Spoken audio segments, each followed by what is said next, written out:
Now it is my honor to introduce a leader whose vision and actions have shaped the very mission that brings us together today. Chairman Keith Krach is one of America's most accomplished innovators, entrepreneurs, and statesmen. As the former U.S. Undersecretary of State, he led the largest economic diplomacy portfolio in the U.S. government and built the Clean Network, an unprecedented public-private alliance of more than 60 nations and 200 companies to safeguard global technology from authoritarian influence. It became the most successful U.S. foreign policy initiative of the 21st century. Before government service, Keith transformed multiple industries as a pioneering tech CEO from Ariba to DocuSign and as the youngest ever VP at GM. He also has guided dozens of companies as founder, board member, and mentor. Today, as the chairman of the Krach Institute for Tech Diplomacy at Purdue, Keith continues to redefine how the free world aligns around trusted technology. His leadership has enabled a new model, bringing together democracies and private sector innovators to ensure that technology advances freedom. His vision of the trusted tech stack, from chips to cables to the cloud to the code, has become central framework for governments and companies around the world. Keith has received the 2025 Merchant Medal, the nation's top manufacturing honor. But his legacy is truly most visible in the coalitions he builds, the leaders he mobilizes, and the courage he inspires. Please join me in welcoming a transformational leader, a relentless champion of freedom, and the driving force behind this summit, Chairman Keith Krach. Well, I want to thank you all for coming to this summit. And it's wonderful to see so many old friends and to meet new friends. You know, back at DocuSign, we used to say a stranger's just a customer we hadn't met yet. And that's not a bad business model if you're building a global trusted network. You know, today we're joined by leaders from across the world, and your presence tells me something powerful. The free world is gathering again, not out of fear, but in unity. And we're here to talk about that great struggle. The struggle already unfolding on our phones, power grids, supply chains, our classrooms, our governments. Freedom versus authoritarianism. Trust versus coercion. Openness versus opacity. And increasingly, AI versus AI. To understand how freedom wins in this high-tech area, we need to remember where our values were forged. For me, it wasn't Silicon Valley. It wasn't Washington, D.C. It was Rocky River, Ohio. And my lessons began in my dad's 5-person machine shop, where I started as a 12-year-old welder. My dad taught me how to weld, to fail, to get back up again. But more importantly, he taught me that honesty, hard work, and a firm handshake can build anything, including trust. You know, after a long summer day, he'd slap me on the back and he'd say, "Keith, we don't make a bunch of money, but we sure have a lot of fun." He didn't just teach me to weld metal. He taught me how to weld relationships. And true wealth, he said, is measured not in dollars, but in the trust you earn. And when we were scrubbing toilets, he'd yell across the stall, "We can't solve world peace, but we can try." You know, years later, when I was nominated for the Nobel Peace Prize, my mind didn't go to that grant stage. It went right back to that beloved machine shop and his words. Start small, think big, solve the problems in front of you, just as Michelle was talking about, whether it's a clogged drain or a global challenge. But if Dad was the spark, my mom was the steel, Mama Krach. When my dad lost our job, my mom never blinked. She looked him right in the eye and said, "God damn it, Butch. Damn the torpedoes, full speed ahead. We're going to be fine." That was my mom. Steel, courage, and someone you could trust when the chips were down. She taught physical education at girls' Catholic school. Then she walked across the street and coached the boys' 9th grade wrestling team. She wore her whistle like a badge of honor, and she used it constantly. And I'll never forget a tight Friday night football game when from the stands she screamed, "Keith, kill them all." My teammates froze. We're in a huddle. You go, "Krach, is that your friggin' mom?" I go, "Yeah, that's my friggin' mom." Say, "Can you tell her to shut the frig up?" I go, "I'm not telling her to shut the frig up. You friggers tell her to shut the frig up." We're not telling. Okay, just run the play. Nowadays they probably take her away in a straitjacket. But that was her, tough as nails, a heart 10 feet wide, and a whistle that could literally part the Red Sea. We lost her this year on Valentine's Day. At her celebration of life, I shared the lesson she gave me. Love without limits. Never hold a grudge. Give back. Take the risk. Trust the man in the mirror. And never, ever quit. My parents lived the universal American spirit.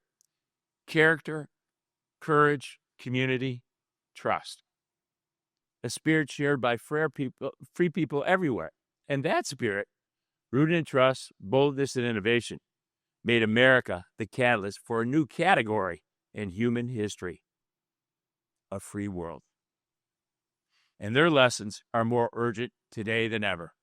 So next year, America turns 250, a quarter millennium since citizens dared to build a nation, not on blood or borders, but on ideas grounded in trust, innovation, and human dignity. America just didn't found a country. It created a new category. But it's important, especially for our friends here today from overseas.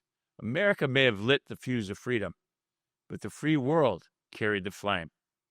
From Warsaw to Wellington to Seoul to Stockholm, that flame became a shared project of humankind. And today, my friends, the project is under threat, not from missiles, but from technologies more powerful than any weapon ever invented. And we now face the defining battle of that era, freedom versus authoritarianism. Our vision is grounded in principles that empower the human spirit. Our adversary's vision rests on coercion, intimidation, and control. And as we all know, they're playing the long game and they're playing for keeps. And they're playing a game of four-dimensional military, economic, diplomatic, and cultural chess, with technology as the main battleground. Today's technologies, from semiconductors to AI, from quantum to biotech, can uplift humanity, or they can be weaponized to divide and dominate. That's why tomorrow's technologies must be trusted technologies, because our freedom is at stake. People often ask me, "Hey, what is trusted tech?"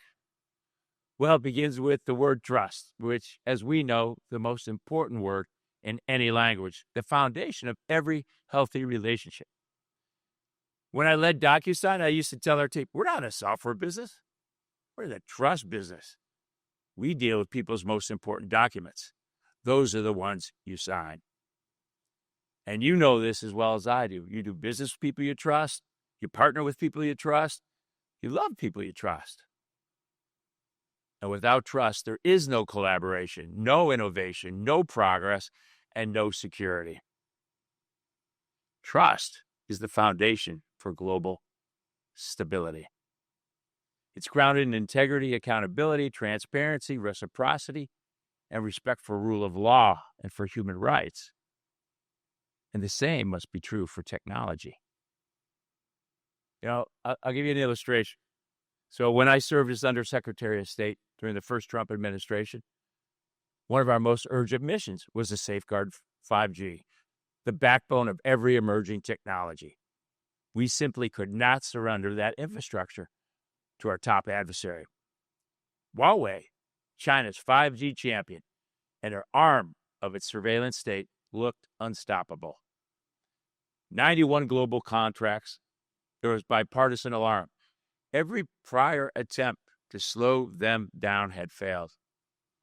So I met with dozens of foreign leaders, and I'd ask each one with a smile, how's your relationship with China? And they'd say, oh, they're one of our most important trading partners. Then they look around the room like somebody was there, and they lean in and they whisper, but we don't trust them. And that was an aha moment. Huawei wasn't unbeatable. The CCP wasn't invincible. Their greatest weakness was hiding in plain sight. Nobody trusted them. So we built our strategy around that simple truth and developed the Trust Doctrine, rooted not in sentiment, but in structural principles: freedom, rule of law, human rights, property rights, integrity, transparency, and fairness. These are principles we honor in the free world, and authoritarian regimes do not. In fact, they use that against us for strategic advantage. So what we end up doing is, in one jujitsu move, we turn the tables and weaponize the very principles that protect our freedoms. So in less than a year, as Calvin said, the Clean Network united 60 countries, 200 telcos, dozens of leading companies, and 2/3 of the world's global GDP. It became the largest alliance of democracies in modern history, and the first time nations coordinated global technology policy at scale without firing a shot. And in the process, we created a transformational model based on trust, integrating Silicon Valley strategy and traditional foreign policy, a model now known around the world as tech diplomacy. The press captured it perfectly. Here's what they said. The Clean Network's defeat of the CCP's 5G master plan proved that China's economic warfare is beatable because it exposed their biggest weakness. Nobody trusts them. And, frankly, everyone, the only thing that scares the shit out of General Secretary Xi more than a united United States is a united set of democracies. And yes, the CCP declared me an enemy of state, sanctioned my family. If I got a medal for that, I'd sleep with it under my pillow, I think. And it wasn't for what I said, but it was for what we achieved as a team. But this small-town kid from Ohio, blessed with the American dream, will never bend a knee to Emperor Xi. So this wasn't just a victory for 5G. The Trust Doctrine is a blueprint for how to win the future across chips, AI, biotech, and every sensitive technology that will shape the 21st century. And the success of the Clean Network was not a miracle. It was a demonstration of a timeless principle I first learned in Silicon Valley. And that is the greatest force multiplier in the history of the world is a trusted network. And now it's time to apply that principle globally. And that brings us to this moment. Winning in this era requires offense, defense, and above all, force multipliers. And the most powerful multiplier we have is to build a category king is a trusted network. And I've spent my career building them. Ariba, we invented B2B commerce, and now the Ariba network conducts $7 trillion of commerce annually, more than Amazon, eBay, and Alibaba combined. The DocuSign Global Trust Network serves 1.5 billion users, over 1 million companies. And the Clean Network, which united those 60 nations and 2/3 of the world's global GDP. Silicon Valley taught me the 4 laws of trusted networks that we use whenever we build a network. And the first is from Metcalfe's Law, and that is maximize the number of members, because Metcalfe's Law is the power of the network is the number of members squared. Put on 25 new 100 members, you multiply your power by 625. Second, reduce the friction of bringing people on board and fast and trust first. The third is maximize the value for every member. What's the value proposition? And then, of course, the fastest way to build a network is a network of networks. But growth alone it's not enough. To make a network stand, to mobilize it for a global mission, you need three things: a noble cause, a clear enemy, and a plan. Every powerful network is unlimited. And by the way, by a noble cause. And now, our noble cause is freedom. The enemy is just as clear: tyranny. The kind that bends technology to the will of the state, to control, to surveil, and coerce. And the plan is simple and urgent: to build a worldwide alliance of countries, companies, universities, civic institutions, and leaders around one mission. And that is ensuring technology advances freedom. That's the North Star for the Krach Institute. We're not waiting. We're not theorizing. We're not admiring the problem. We are executing that plan right now. And today, we take the next step. We officially launch the Global Trusted Tech Network, the evolution of everything we've built, from Ariba, DocuSign, the Clean Network. It's a network of networks spanning commerce, investment, research, standards, energy, defense, healthcare, critical minerals, and even space. And all grounded in the same Trust Doctrine that unified democracies to secure 5G. And it's already scaling fast. As Michelle talked about, our Trusted Tech caucuses around the world, U.S., Europe, and Asia. The Global Tech Security Commission, with 45 leaders from 15 allied nations. The ex-GTT Standards Board, led by Audrey Tong. Corporate partners like Anthropic, AWS, Boeing, Google, Intel, Qualcomm, Zscaler. A tech diplomacy academy training leaders in 33 countries. And more than 600 advisory council members from the free world. This is not a club. This is not a conference. This is the future of a shared, trusted global prosperity. The next chapter of this movement, born with the American experiment and carried forward by free nations for 250 years. So we invite all of you to join us. Your ideas, your networks, your leadership, to ensure the technologies we build today lead to a future of freedom and not fear. So as we launch the Global Trusted Tech Network, we do so on the eve of America's 250th birthday, renewing the promise first made in 1776, when George Washington entrusted us with liberty's sacred fire. That fire still burns in machine shops in Ohio, in labs in Silicon Valley, in parliaments across Europe, and in the hearts of free people everywhere. And as we look toward this milestone, Freedom 250 is uniting our nation and our allies to celebrate that American spirit, not as a date on a calendar, but as a living movement of freedom, trust, and unity. And that's the same spirit for the free world, from Valley Forge to the moon. Now powers this global trusted tech network. With trust as our currency, innovation as our engine, and unity as our strength. This is our moment. This is our mission. And together, we will ensure that freedom becomes the category king of the 21st century. Thank you very much. God bless you. God bless America. And God bless freedom. Thank you.